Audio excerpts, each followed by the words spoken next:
आज प्रधानमंत्री श्री नरेंद्र मोदी जी की अध्यक्षता में यूनियन कैबिनेट ने यूनिफाइड पेंशन स्कीम को अप्रूव किया है, इसको अनुमोदित किया है और ये स्कीम अभी आने वाले समय में लागू होगी।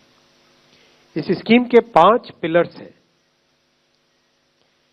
सबसे इंपॉर्टेंट विषय था कर्मचारियों की तरफ से कि हमें अश्योर्ड अमाउंट एक चाहिए, जो बहुत लॉजिकल और वाजिब रिक्वायरमेंट था। 50% अश्योर्ड पेंशन, ये इस यूपीएस का सबसे पहला पिलर है। इसकी डिटेलिंग देखनी चाहिए हमें। जो ये अमाउंट मिलेगा वो रिटायरमेंट से पहले के 12 महीनों की एवरेज बेसिक पे का 50% होगा।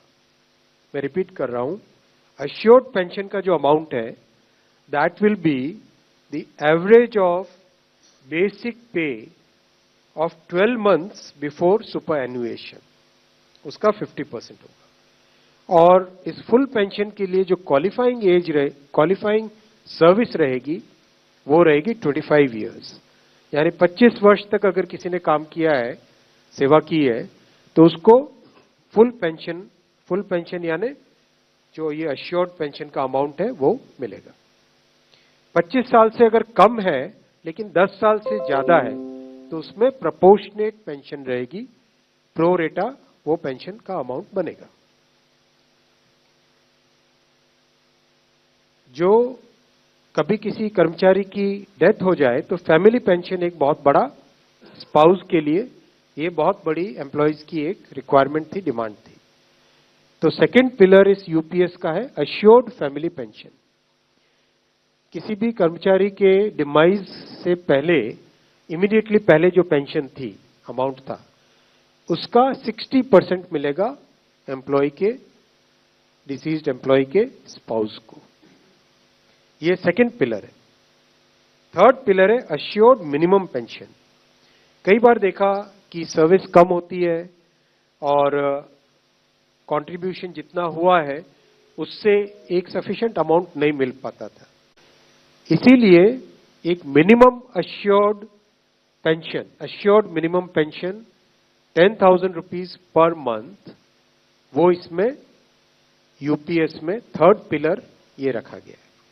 इसके साथ आगे वाले पॉइंट को जोड़ के करेंगे तो अगर डीएनएस रिलीफ यानी महंगाई से रिलेटेड रिलीफ जो मिलेगी तो वो आज की तारीख में होते होते करीब करीब 15,000 रुपए पर मंथ हो जाती है, which is a substantial relief part of this entire pension system. Fourth pillar है इन्फ्लेशन के साथ इंडेक्सेशन। जैसे केंद्र सरकार के एम्प्लॉयज के लिए सैलरी में डीएनएस अलाउंस होता है, उसी पैटर्न पे जो इंडेक्स है, सेम इंडेक्स को यूज करके all India consumer price index for industrial workers, इसको यूज करके assured pension, assured family pension और अश्योर्ड मिनिमम पेंशन, इन तीनों के ऊपर इन्फ्लेशन इंडेक्सेशन डीएनएस रिलीफ के बेसिस पे मिलेगा, डीआर।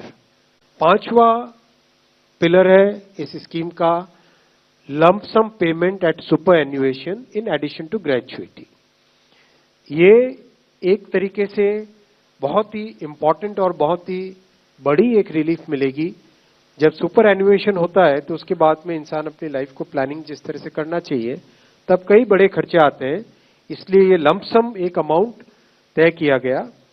यह है कि हर 6 महीने की सर्विस के लिए monthly emoluments, which means pay and DA combined, उसका 10% अमाउंट। तो ये एक अपने आप में सब्सटैंशियल एक अमाउंट रह जाएगा। जैसे मान लीजिए किसी का 30 इयर्स की सेवा है तो उसमें करीब करीब 6 महीने की सैलरी, समनाथन साहब दैट्स करेक्ट ना, करीब करीब 6, तो उसको 6 महीने की emoluments जो उसकी रहेगी पे प्लस डीए मिला के, वो एक लमसम अमाउंट की तरह मिलेगा। ये 5 पिलर्स को लेके आज यूनिफाइड पेंशन स्कीम अप्रूव हुई है। ये स्कीम केंद्र सरकार के करीब 23 लाख कर्मचारी, करीब 23 लाख एम्प्लॉइज हैं, उनको इसका बेनिफिट मिलेगा। ऑप्शन रहेगा, कोई अगर एनपीएस में रहना चाहे तो एनपीएस में रह सकता है, यूपीएस में ऑप्ट करना चाहे, which is naturally a very attractive scheme, तो उसमें ऑप्ट कर सकता है। प्लस राज्य सरकारें अगर इसी फ्रेमवर्क को, इसी आर्किटेक्चर को यूज करना चाहे तो राज्य सरकारें भी इस आर्किटेक्चर को यूज कर सकती हैं।